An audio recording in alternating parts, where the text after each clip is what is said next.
moving on to our next speaker, Tim Chrisman, who is the founder and executive director of the Foundation for the Future.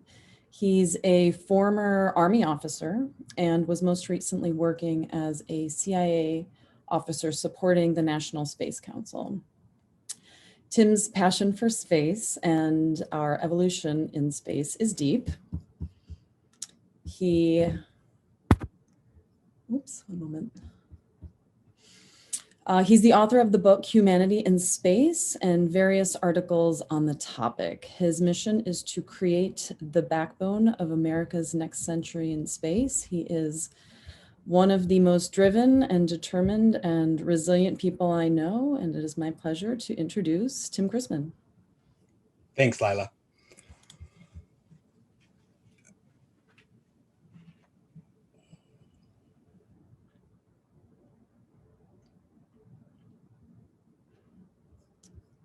We choose to go to the moon in this decade and do the other things, not because they are easy, but because they are hard.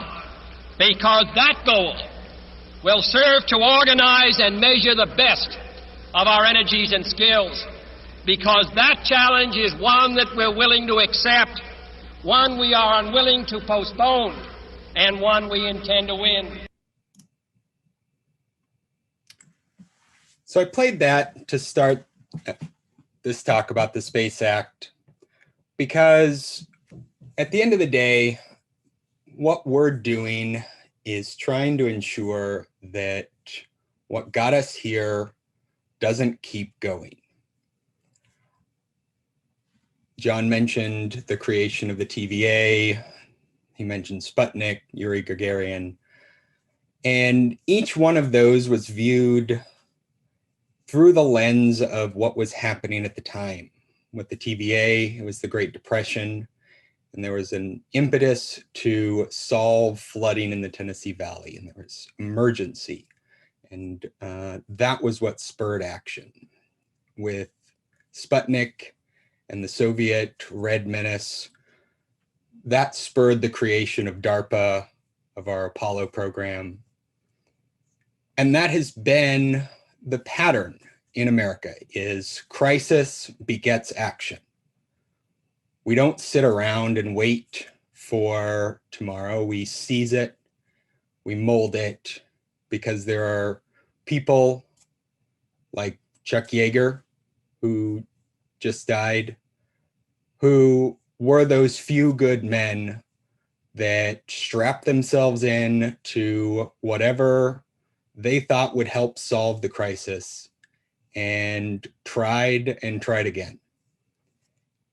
And that's really the sort of model we're looking for with our proposal, starting with the Space Act 2021.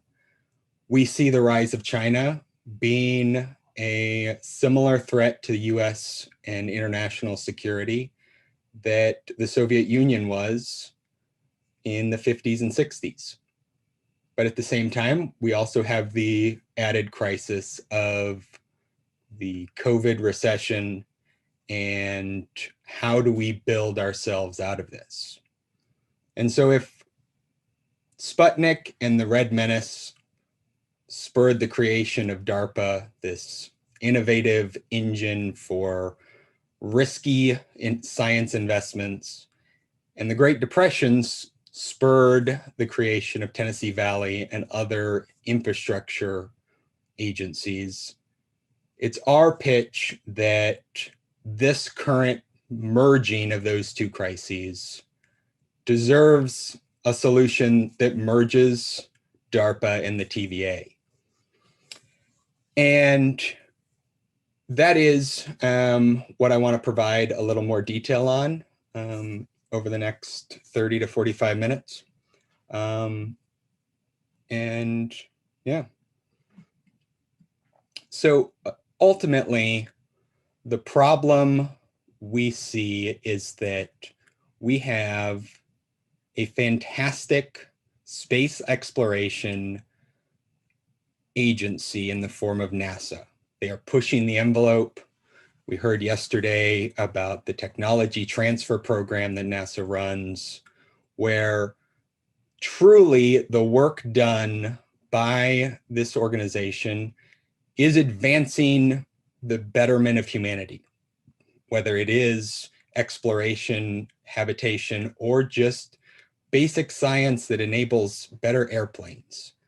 The work they do is fantastic, but we have depended on them to do everything in space.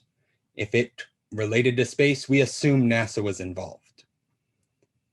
Now with the creation of Space Force, there's this second pillar in the American space architecture that commentators began discussing how it would fill the roles that NASA either wasn't suited for, didn't want, or were now needed because of rising threats.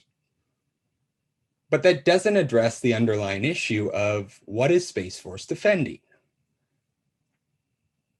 And we see with New Space, the Elon Musks, the Jeff Bezos, and the business owners and innovators here at this event, there is incredible dynamism in the private sector. There are ideas that are so plentiful, we cannot execute on them all because there's not time or money. So who is enabling that dynamism to actually get into space? Our answer is we will. And we've proposed and sent to Congress a formal recommendation that they create the Space Corporation Enterprise. Doesn't make a lot of sense when you read the title, but it works as an acronym. And as John has told me a number of times, if you have a good acronym for your law, that has overcome 2/3 of your hurdles in terms of getting it actually passed. So if we call it the Space Act, from working backwards, we'll figure out the name of the entity from there.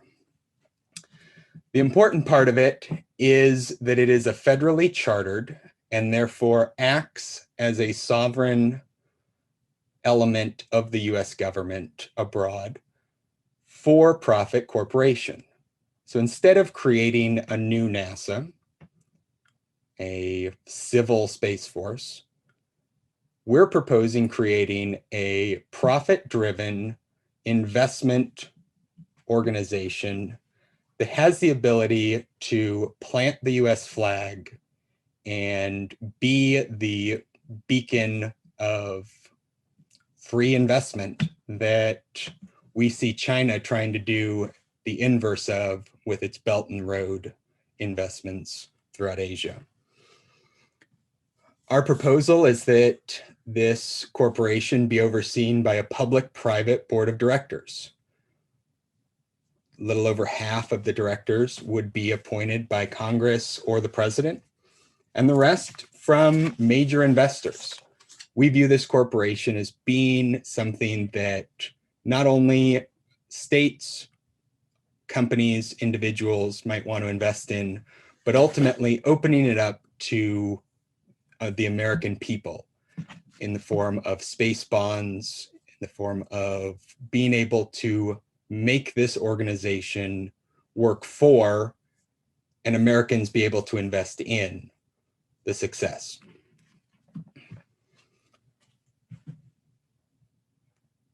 The value we see Space Corp bringing is that it makes space boring.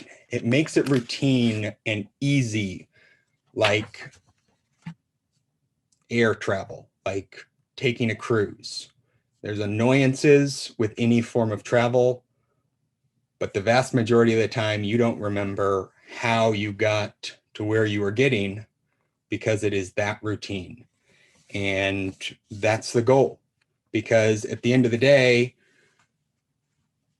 an American innovator who is bored on his way to space is going to have significantly more mental power to actually create the future there. We see this falling in line with some of the earliest investments that America made when it first discussed internal infrastructure investment in the administrations of George Washington and Adams. There was talk of how infrastructure brought the country together, that roads would knit it together, that people from different states working side by side would build camaraderie, would build relationships. And it was from that that the Cumberland Road project emerged. And we saw that again and again throughout history, whether it was rebuilding after the Civil War, public works projects after World War II, giving Americans something to do with idle hands prevented us from getting into trouble.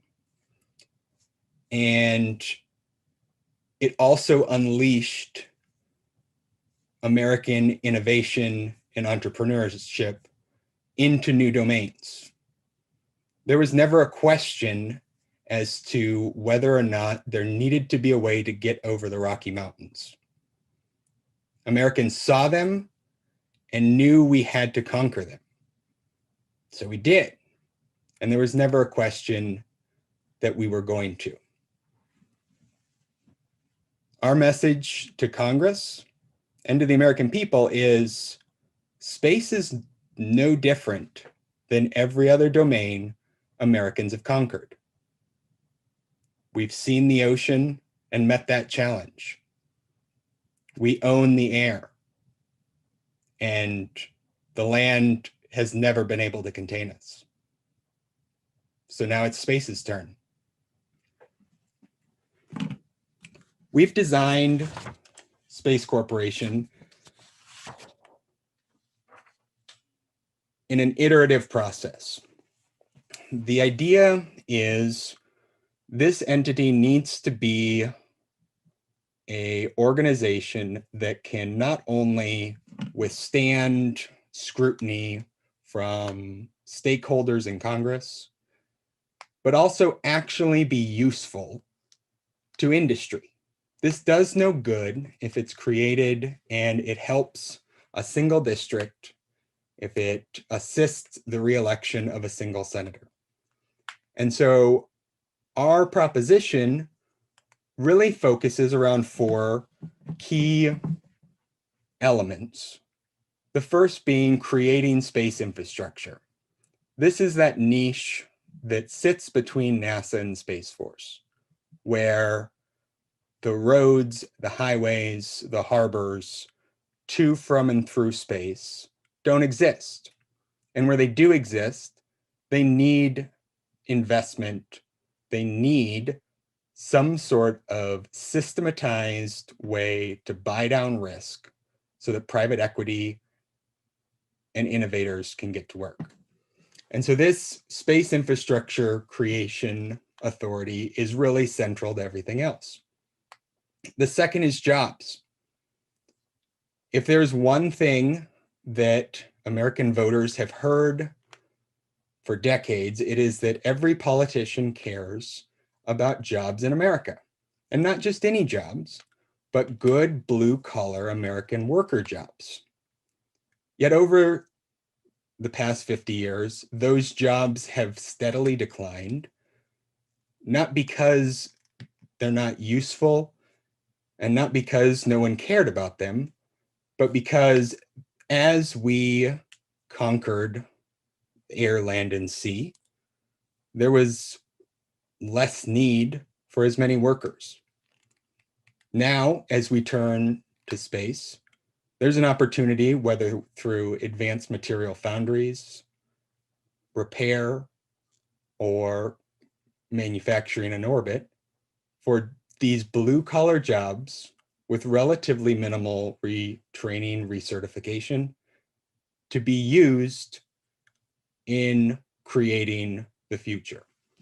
And so instead of politicians being able to pay lip service to these hardworking Americans, there's actually an opportunity for them to invest in a multi-generational jobs pipeline for these people.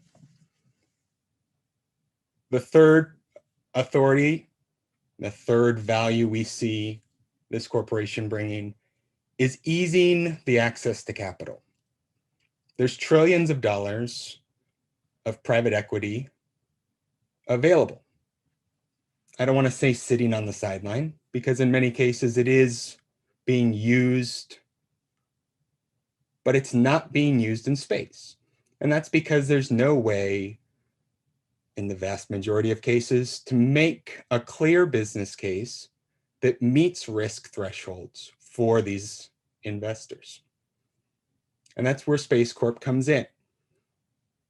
By modeling ourselves off of the government's venture capital arms like InQtel, we partner with private equity and essentially take the first loss position. It's not a grant, it's not a handout, but it's also not fully funding highways like the Highway Trust Fund. Instead, it is a true partnership where the government and private investors work together to ensure that both of them come out better at the end. And finally, reducing political uncertainty. As we've seen with the Artemis program, and we've seen since Apollo, every 4 years, NASA's budget's uncertain. Realistically, it's a year-to-year thing for many of their programs. And the goal is to create a appropriations neutral, a budgetary neutral vehicle to fund investment in space that is not subject to the ups and downs of cost cutting or bloat, that can instead work more like a mortgage officer at a bank than the arcane dealings in the back rooms of Congress that many of you think goes on a day-to-day basis. So we propose organizing Space Corp using a headquarters and 3 spokes. And we'll go into each of these in more detail here. But the general idea is that the headquarters element looks up and out. So interacting with Congress, interacting with other federal agencies, and being the single point of contact for the private sector. Space Development Fund is that investment arm that handles the partnership with private equity, the vetting of potential investments, and the actual moving capital around the system. The Spaceport Authority, very similar to the National Spaceport Development Corporation that Space Florida has proposed, would serve as the intermodal integration point for the air, land, and sea logistics networks that the US has, connecting them to the space economy, and also ensuring adequate space access ports throughout the country. And finally, the Center for Space Studies. This entity would serve as a hybrid think tank and financial analytics center that could merge engineers, scientists, policymakers, economists, and others to do tailored analyses of speculative projects. The vast majority of the projects in space that need doing have never been done. While we have had astronauts living in space continuously for 20 years, we haven't built more than one home at a time for them. And so having a dedicated research entity that can work in partnership with the national lab systems from DOE, National Science Foundation, Aerospace Corp, and other think tanks, this team can integrate and provide a sort of risk analyses to the Space Development Fund in order to ensure investments are being made in the best way possible.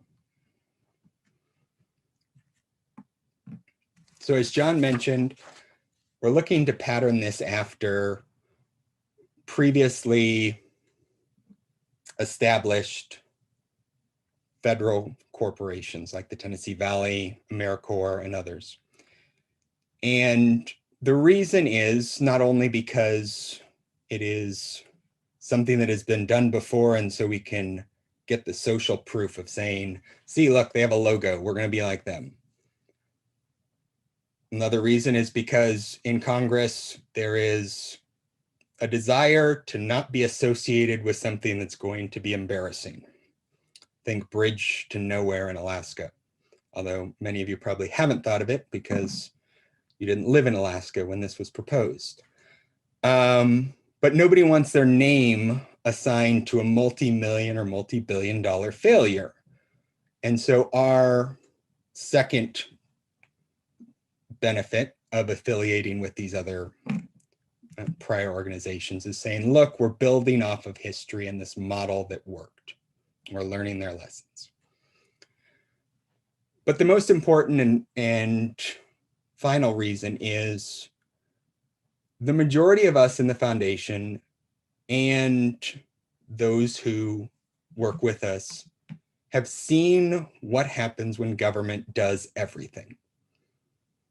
Many of us grew up our careers in the Army, and we saw when you put enough soldiers together, they will build pyramids out of cups, and it will be disastrous to put them in charge of anything resembling space infrastructure because there's not the attention to detail or precision available, and it's just not what government does or should do. And so we see the benefit of using the private sector's innovative models, being able to move fast, fail faster, and try again without the risk of repercussions or recriminations. So we talked a little bit about the Space Corps headquarters, where it would be this belly button in a hub and spoke model. It really would allow both government and the private sector to have a place where liaisons can all set up their computers, be in the same space, and similar to after 9/11 when states established fusion cells to prevent terrorists from slipping through information gaps. As the space economy expands, there's increasing likelihood that the regulatory regimes, the approvals needed, and just the number of space launches is going to be so much that it doesn't make sense for a private company to manage handling all of the interactions with all of government. So having that single point reduces the complexity needed for the private sector. The Space Development Fund, I'm going to talk more about the sorts of investments we see it making. And I mentioned how we viewed this as being a way to ensure not that government took over projects, not that it dictated what projects needed to be done, but instead that it worked with and bundled financing together under three main categories: space access, space sustainment, and space support. And at the end of the day, the projects funded did not and should not be ones that are dictated from above, but instead should be capabilities driven. We care that it is easy and cheap to get to, from, and through space. We care that people and companies can plug and play in space. And we care that there's an industrial base to support space activities, and that space activities support the industrial base on the ground. And so that's why we grouped projects under those rubric, because ultimately it is not about finding a pet project or suggesting we know the right way to do it. I joke with people that I don't care if it's piling up turtles to get to space. If that's the cheapest way, then we just pile up turtles and climb them all the way. The point is, lower the cost of entry to space, lower barriers to stay in space. And from there, there's enough Americans who are going to go to space that they'll figure out the rest. So to give you a taste of some of the projects and the scale of investment we're talking about, for space access, we're looking at a fairly significant portion of the overall investment. And these projects range from out of orbit GPS equivalents, so X-ray precision navigation and timing, to a essentially commoditization of space launch in the form of a civil reserve space fleet. So all or most airlines participate in the US Civil Reserve Air Fleet, and they essentially agree for a retainer to keep a certain number of aircraft and crews ready in case of wartime emergency. And we think that's a useful model to start for making space launch and space access cheaper by essentially buying seats, whether they're used or not, for the government. More investment is needed in groundside spaceports and in new space access technologies. We'll hear tomorrow about some ranging from elevators to balloons. Obviously, a balloon's not getting you all the way, but I imagine it's a nicer trip than riding a modified nuclear missile to space.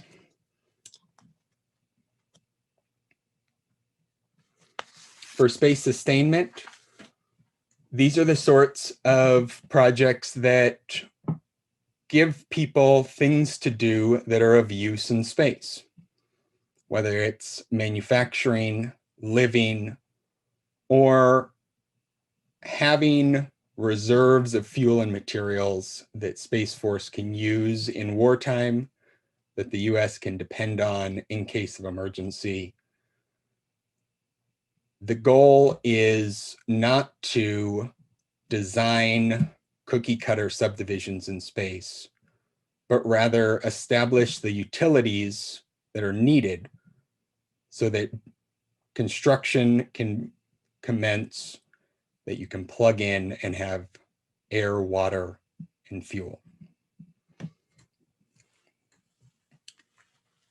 And with space support, these are the sorts of projects that we view as almost no lose.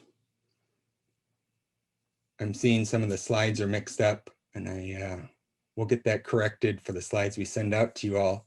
But these projects range from advanced materials foundries across the US.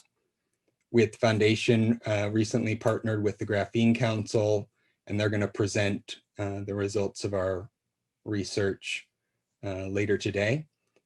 But the summary is America can invest in advanced material foundries with a relatively low upfront cost.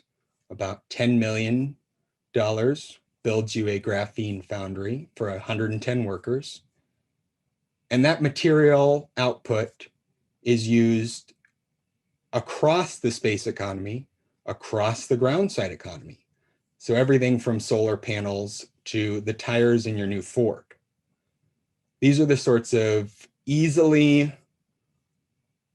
reskilled jobs that blue collar America has been told are 5 minutes away.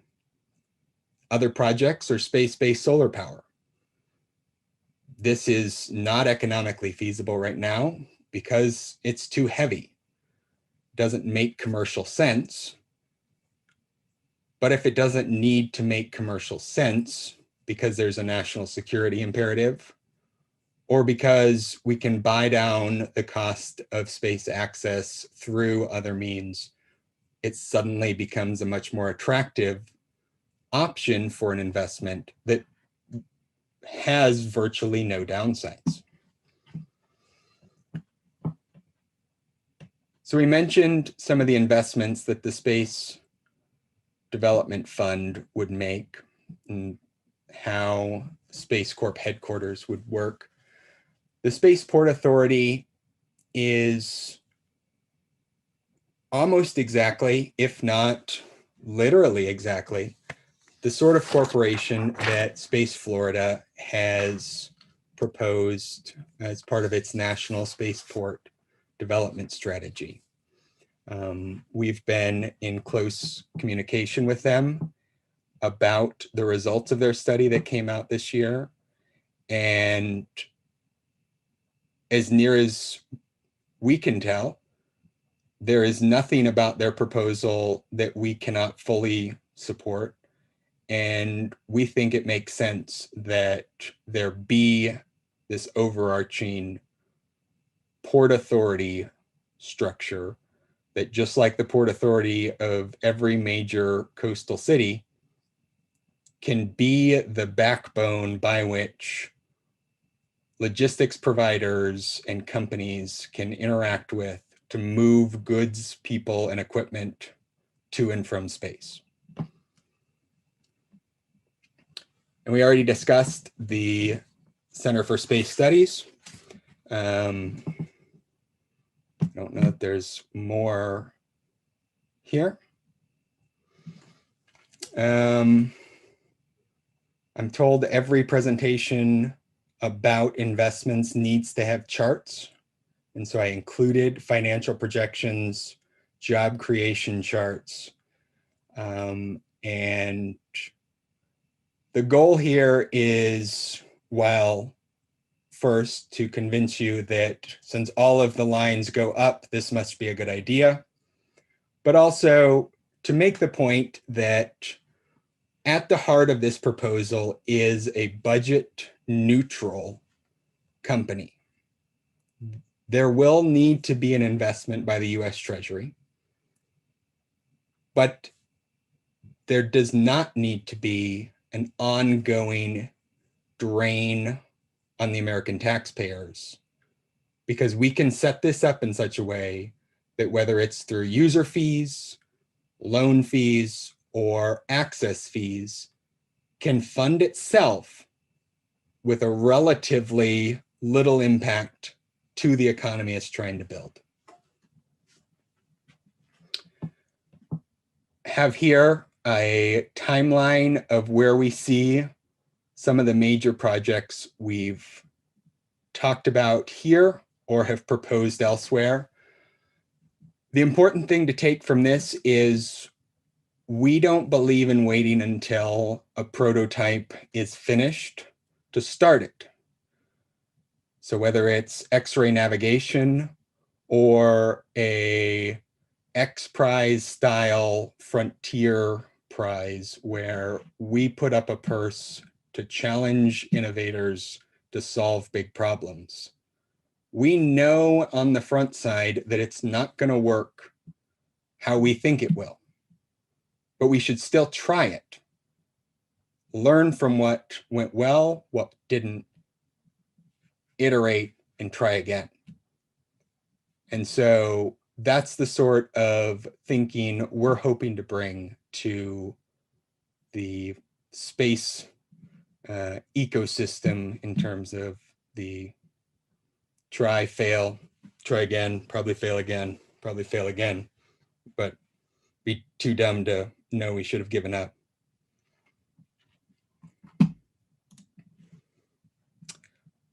So ahead of stopping for questions, I just wanted to close by pointing out that, for one, the proposal we're submitting to Congress and the message we've been giving all along is we don't have all the answers. We don't have all the right people on the team yet. But we know we're on the right road. Would you like to come help? And then on the flip side, because we know that, how can we make our plan and proposal better? This started out as a proposal for a national port authority. It morphed to a development bank. And where we're at now is at least the fourth or fifth iteration on the structure and the name. And that's been because whether it's feedback from congressional staffers, feedback from industry insiders, or just realizing that we could go bigger. We've iterated as we've gone, and we will continue to iterate. Yeah. So I believe that is all of my slides. So what questions do you have? Terrific, Tim. Thank you very much. Really, really inspiring stuff. The combination of the vision and the plan backed by John and the lobbyists at the McKeon Group. In this industry, we've had a lot of plans pushed forward. It is rare that we have those plans backed by this kind of action. So thank you from our industry to what you're doing. It's really terrific stuff. I'm going to open it up to questions now. We have an honest to God space lawyer that's basically giving you a thumbs up from Poland. And he's really interested in kind of the international agreements, intergovernmental agreements, with an emphasis on streamlining the process and authorizing space manufacturing to enable commercial trade. Could you talk? I know that right now you're really focused on the U.S. Congress, and I know that that's got to be paramount for you. But could you, this is the second question this morning that's kind of looked to the international side. So not to hold you to anything, but have you given much consideration to international partnerships and that sort of thing? The short answer is yes, we have. And yes, we are very focused on the US Congress. We, as individuals within the foundation and as the official position of the foundation, all agree that America leading as we did in the post-World War II era makes the world a safer, more prosperous place. We can make that sort of difference again if we work with our international partners, if we ensure that our ideology of an open market, of free press, of rule of law all persists. And we can do that together. There's no reason why America needs to go it alone, if for no other reason because most of our partners have people who have great ideas that would really benefit us. So why not bring them in? Why not integrate the best of all of our countries so we can make our futures better? Does that answer the question? Yeah, I think so. Given given where we are now, can you map out? I know you showed us that really great graphic. I appreciate that. Can you lay out what you think the next kind of immediate next steps are? Yesterday I was really talking about 2022 and 2025, but by that graphic, there's a lot of the stuff that's already happened. So I want to kind of bring you back a little bit tighter focus, and tell me what the next 2 to 5 months look like, because we heard from John that it's a changing environment. So what specifically is the foundation really going to be focused on soon? Yeah, so right now, from now until the beginning of the 117th Congress in early January, right? Early January, yeah. Yep. Right when New Year's hangovers ends, so I think the 3rd of January.